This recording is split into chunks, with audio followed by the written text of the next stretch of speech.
মা বসে গেছে দুপুরের লাঞ্চ করতে। খাচ্ছ?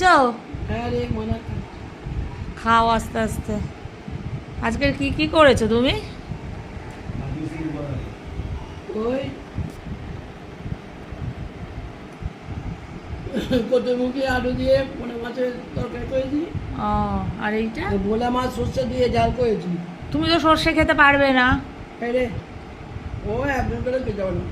এই দেখেছো, তোমাকে যেটা ডাক্তার বারণ করে তুমি শোনো না, তবু সেটাই খাও। তারপর পরে বলবে আমার পেট ব্যথা করছে, বুক জ্বালা করছে।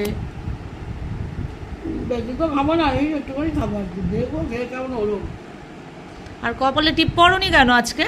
এই যা তোমাকে কেমন লাগছে ওই জন্য বোচা বোচা মুখটা। ওই বাবুটা ফোনটা নিয়েছিল না, হ্যাঁ, তখন আর দেখতে হয়নি, তুলে নিয়েছে কখন, কপাল দিয়ে তুলে পড়ে দিয়েছে। হুম, ঠিক আছে, খাও আস্তে আস্তে, ঠিক আছে?